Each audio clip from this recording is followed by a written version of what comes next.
now, welcome to the Right Brain Podcast. I am your host, Paulo von Simson, and with me today I have one of my best friends ever. His name is Graeme Smith. Graeme, what do you like to do? I like to do things. Yeah, what sort of things? You're a musician. Mainly, yes. Yeah, pretty much. I quite like sound design a lot as well. But like, don't know. Have you seen like the Doom 2 soundtrack? No, I have not. Dude, the composition behind that new soundtrack is mad. Talking about like the new Doom game, like Doom Eternal? Yeah, this guy sent like the composer of the music did like this online thing.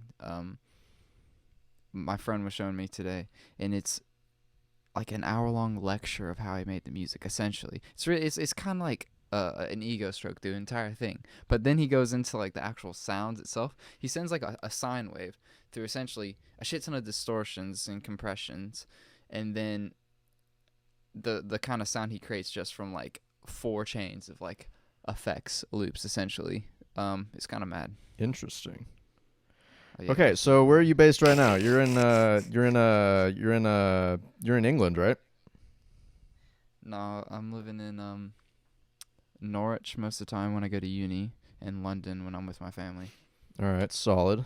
And but you're not originally from London. You moved there when you were after a freshman year of high school, if I remember. Yep, 100%. All right, yeah. Because me and Graeme, we've been best buds since about the 5th grade, and That's my friend. Good times ever since, always. Miss Nelson's class is kicked off, bro. Hell yeah, shout out. Did you have Miss Mills for like math in middle school? Nah, I got lucky. Yeah. No, we don't talk about those times. Yeah, no. Hey, you had Colin to survive with, so that's good. Dude, I was such a dickhead in that class. I mean, we all were at some point. She made us do laps up and down the stairs once. Yeah, I did remember that. I remember seeing you guys, and I was like, damn, I'm so glad I'm not in that class. Anyway, so you're a musician. What you been working on now? I'm doing a podcast album. It's in a similar vein to like Duncan Trussell's like Midnight Gospel, but it's also I approach the filming and the recording as David Hoffman-esque. So it's like trying to capture a moment in time. David Hoffman is this guy that does like video interviews of like back in like the 60s up in I think he started in the 70s. Late 60s, 70s, and then basically just documentaries, but as a very specific kind. It's like talking to people and their specific experiences, and then I'm trying to do the exact same, but then they're talking over my music, / music they made if they're musicians themselves, and then I develop the music after our conversation around it, and it's going pretty well so far. It's kind of cool. That's pretty cool. And how'd you come up with that idea? It just came. Just came to you? I don't know. Mainly, after I watched Midnight Gospel, I was so enamored with the idea of the podcast, but not the podcast in terms of like a linear structure. I was really enamored with podcasts in as a fact of trying to get people to open up and like express holistic ideas, especially about themselves, in a very like non-assuming manner, but more of just a dialogue, an open-faced dialogue and conversation. That's what I want to achieve outside in a podcast. I want to flip it on you. What do you want out of this podcast? I want to expose new artists and like younger artists to the world and show how they process, like not process, but like how they create and their like processes for doing so, and what makes them tick, you know, like what makes them get out of bed and make shit. All right, let me tell you. For you, what I'm gonna. This is a thing. I was watching. Basically, everyone who's like smart, it's like it's all it is like them knowing how to chat shit. So everyone who like you perceive as smart just chat shit, and everyone just chat shit. That's all it is. That's what life is, just chatting shit and how well you can chat shit. I guess, yeah. I think like genuinely. I never thought about it like that. Well, it's like you'll be thrown something like a question, bang, you'll get it, and then the way you process that in your head and the way you synthesize it, and then can elaborate on that, is essentially just chatting shit. And like if you can get good at that, people think you're like, I don't know, socially apt. Yeah, that's true. I Not mean, inept. if you can talk the talk, but you also have to be able to walk the walk, you know. I mean, yeah, that's part of it, but like So it can't be the complete talk shit. can get you. The talk can get you in the front door at least. Yeah, that's true. And then you can at least learn from there. Yeah, and definitely. You drinking the Queen's Coca-Cola? Yeah, I mean, I just need the caffeine, and I think coffee would be a bit too much right now. That's fair. Yeah, what time is it for you? It's 12 for me. It's 6:02 p.m. for me right now as we're recording this. Did you have dinner? Nah, you know me. No dinner. Oh yeah, you eat at you eat at such a late time. I love that though. Yeah, man, we're European. Yeah, I'm still American, but I'm eating at Yeah. 6 with the family. Jeez. It's culture, man. That's all it is. Yeah, it's interesting. So you're a musician. You're working on a musical podcast. You like talk to music, Yeah, right? I have music to show if you're interested. Yeah. You put one on. Right now? Yeah, if you want. Calm.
All right, yeah. So that song is really interesting, and I like how it builds up and like it starts out quiet, you know, and then it you just add in so many different sounds, but then they all just come together at the end into something beautiful, you know. Yeah, I mean, it's okay. And how many like the file you sent me is test 10, but like is that how many like tracks iterations that it went through? Or Nah, the story, not around the name, but the story of the song itself is I made it. And I have a software that I didn't get through legal means, and it it made my computer, like it made the logic crash, and I lost all the Oh, man. saved bits. 'Cause I spent like 4 hours on this song at this point, like I sat down for 4 hours straight, kind of thing. Like I was in that zone, and I had to redo it all. And so this song essentially is the redone version of what I had in my head this song was beforehand, and it's kind of cool for Damn. that. I know it is. Yeah. So it's like It's a thought, but like a reiterated thought. I don't know why it's called Test 10, Testo 10. I don't know. Just named it. Like, it doesn't yeah. have a name yet. The song isn't developed. It's very much a baby still. Like, I'm not sure what to do with it. I was thinking of from like even my podcast album having like just people talk over it. What I was doing is each person does a live reaction to the song. That I interview one-on-one, like I did it with Dylan, and I was thinking I could possibly chop up different reactions to the song and put it on the song, but make them vague so you don't know it's an actual reaction to the song. But I don't know. Well, I'll see where it goes. I'm not putting any Okay. So berries you on would it. want to you'd want to use that for your podcast with music, Possibly. I mean, if music cast. I haven't. I've made like prototypes and like starts of ideas, so I don't know where the album will go in terms of its sound sonically as a complete package, or even where the interviews will go themselves and what we'll talk about per se. But it's definitely a candidate, definitely so. All right. Yeah. And when you're writing music or arranging and whatnot, who do you look towards for inspiration and stuff? Like who would you say is your like greatest musical inspirations? Comes from different peoples, like and it is constantly changing. I think the best way you can be an artist of any kind is to constantly be pushing what you like and exploring things that you like to as much as you can in every aspect of your life, if anything. But for music per se, particularly, I mean, the main constant for me is Tom York. Yeah. I mean, like, Tom York is he's like a fine wine, my friend. He's very like gets, of himself, and he's not trying. That's like he's an older guy now, but he's not trying to be anything that he isn't. Like, his music is still super honest, and it's still very much him. And I think what helped with that a lot is a shift towards like modular synthesis and stuff. Like, Anima is such a beautiful thing. That entire oh yeah, like no. that 15-minute thing. It's gorgeous. Yeah, I loved it. It's one of my favorite things I've watched. Dawn Chorus slaps. Dude, that song, the first time I watched that shit, it made me cry. I'm not gonna lie here. Oh yeah, no. It's deep. Yeah, and It is so it heavy. was just like I love it. I respect that so much. No, it's crazy. Um Tom York, yeah, he's crazy. He's always changing. What about you? Crazy Who'd you guy. say? For me, Yeah. I don't know. For right now, it's I don't know, dude. When you showed me that Innerwave album, Really? Underwater Pipe Dream, that was nuts. You liked Interwave that much? That I album is think nuts. they're fucking underrated as hell, man. They're a sleeper of a fucking band. They really are. And also Tame Impala, of course, cuz they're also Kevin Parker just does so many different things, kind of like Tom York. I love Kevin Parker as well. I mean, it's also very like bait indie of me, but like of course I like my Mac DeMarco, my Tame Impala. Like, Yeah, I mean, it's it's a just special place in the heart. yeah, it's just there. They were there when I was young. They're there now in a way. Kind of Mac DeMarco's kind of slightly falling off. His Glastonbury, like his it was a terrible performance. His Glastonbury one, I'm like, oh my god, oh Yeah. Mac DeMarco, man. But I think I was blinded by nostalgia with him for a long while. I mean, yeah. That's kind of probably where I'm at too, but Yeah, oh well. yeah. Oh well. We move. Yeah, that's fair. And with this song that you showed me, Testo 10, friggin' you change this. It doesn't sound like just straight up instruments, right? You modify them pretty heavily to fit how you want them to, right? I can talk you through each part if you wanted. No, I just wanted to ask, like, when you modify a sound, is there a way that you modify it that most ears would consider like pretty subtle, but to you it makes a big difference? Oh yeah. Don't know about subtle, but a technique I've been fucking overusing like a motherfucker recently. It's a technique called parallel compression, Yeah. and And I've what's been that? essentially you have your dry signal and you send it to a bus, and that bus you compress the shit out of that bus. and then you start at 0, so it's like they're equal volume, both of them. So A and B, your dry and your wet are like equal volume, and then you take away and add, and you kind of adjust to the amount of like hard compression you want that track to have in the entire mix, and it makes things sound fat, bro. Also, I couldn't stress more, but bus reverbs. So you have your compression buses, send them also to reverb buses, very subtle reverbs. Like if for Logic plugins, stock plugins, just mess around with the like Space Designer, like presets and stuff is a good place to start with that. I mean, you can get really nerdy with it, but that makes like subtleties like that. For my guitar, I was using a lot of frequency delay. So it isolates specific frequencies and delays those frequencies and modulates those frequencies, which is a very specific delay that sounds pretty cool as well. Like, just things like that. You just mess around with shit until stuff sounds nice. And That's if you fair. have theory to back it up, then it's even better. But if not, then it's like cool. That's true. And so those are like you'd say right now your favorite ways to modify sounds is parallel compression and that other one that you said. I'm sorry. No worries, man. Yeah. I cater what I do to the sound itself. So if the sound pushes me in a specific direction, I'll try to cater to that. For example, like I'm not opposed to using like diode distortions and like very subtly to like boost harmonic levels of like specific sounds if that's what it's called for, things like that. For my bass, I just fucking like compress the shit out of it, keep it super clean, no reverb, stuff like that. I try to keep things of how I found I like the sound of things. There you go. All right, yeah. I mean, it is your art at the end of the day.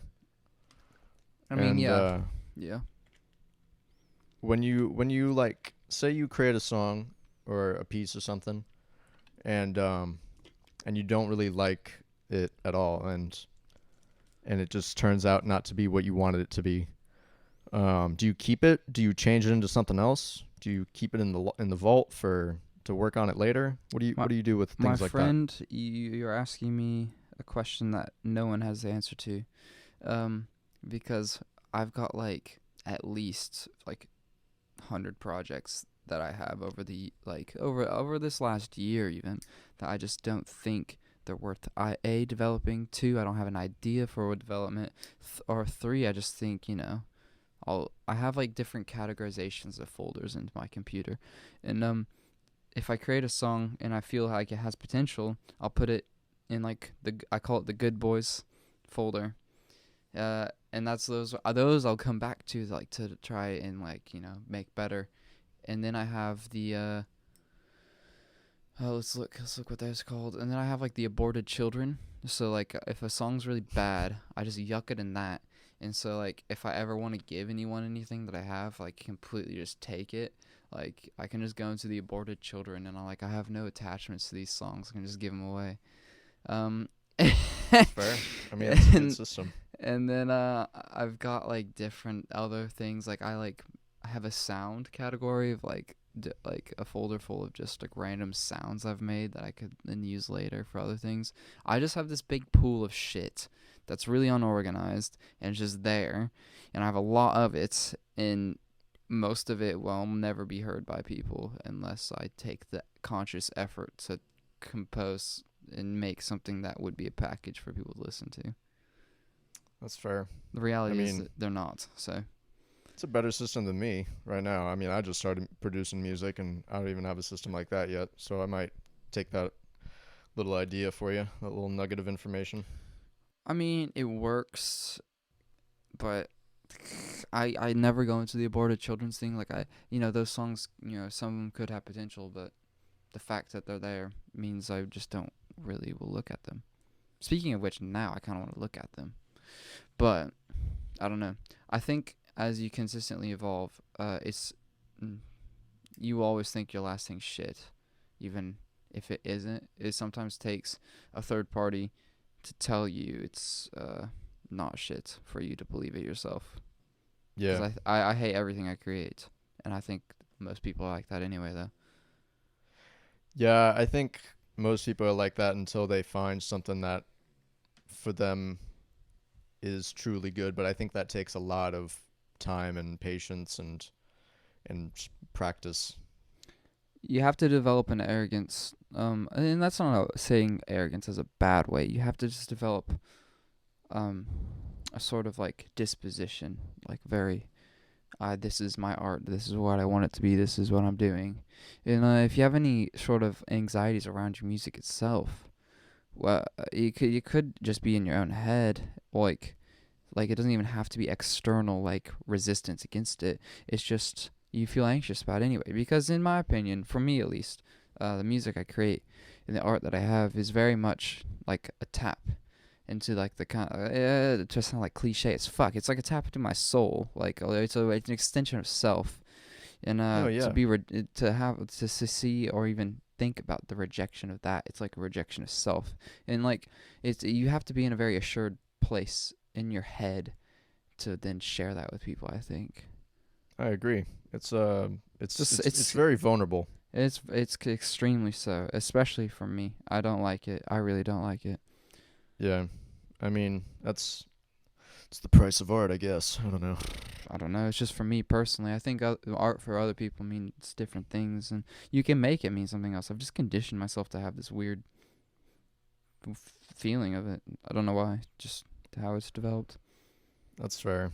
And when you're in that How do you feel about it, actually? how do I feel about like my art? Yeah, yeah, yeah. What do you think about your art? Um, Well, right now, you said you're starting out, right? Would you yeah. say because of that you have more of an arrogance or and more of like a childlike exploration of it, or do you think already I hate what I'm making? Well, right now I'm um kind of muting those feelings of not liking it because I know I'm in a time where I'm still learning my DAW and I'm still learning all the techniques that I can do and where to implement them and how.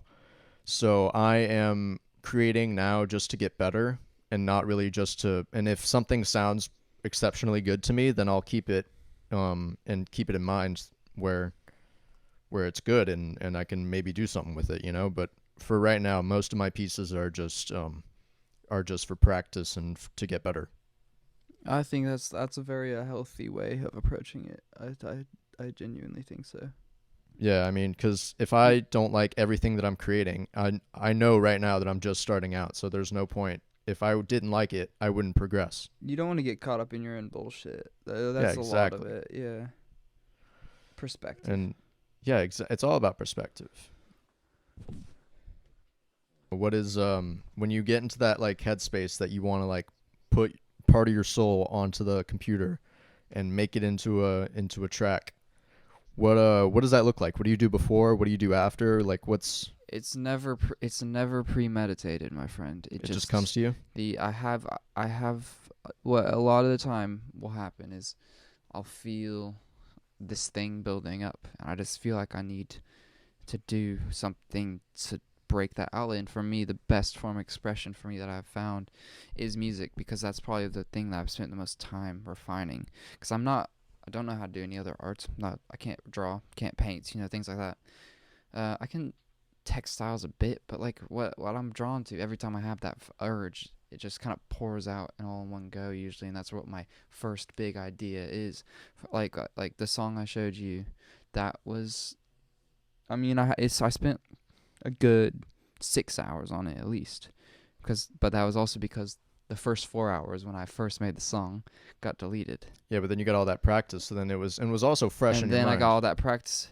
It was also fresh in my mind, but I was also to get it out again, and it's very interesting that that's the case with it. But like every song is different.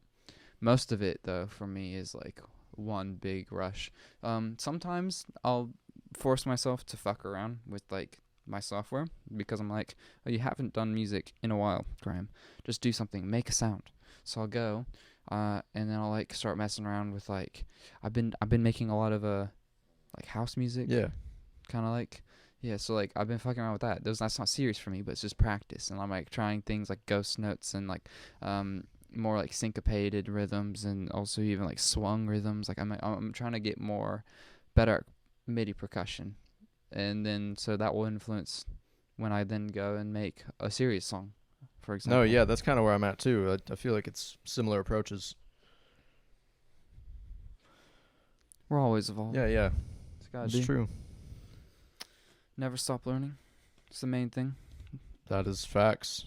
All right, well, thank you so much for being on the podcast and for bearing with all my stutters and faults and setbacks and all this. But How long has this been? it's been about like 30 minutes, right? Oh yeah, go on. And is there anything you wanna plug to the people? You're making an album, you said. Yeah. I am. I cannot tell you what it's called. I cannot tell you when it's coming out. I can only tell you the concept. And then that song as kind of where the sound of the album will be, but with an interview kind of like this one over the top, in a way, in a very artistic way. Hopefully, we'll find out. Yeah, I mean, keep me updated and This podcast is going to be on it. Oh yeah, hopefully. No, it will. Like That'd be sick. in some way, some homage, definitely will. All right, sick. Well, Graeme, it was very nice having you here, and I love you as always. You take care. And All right, I'll see you. yeah, tune in for the next one.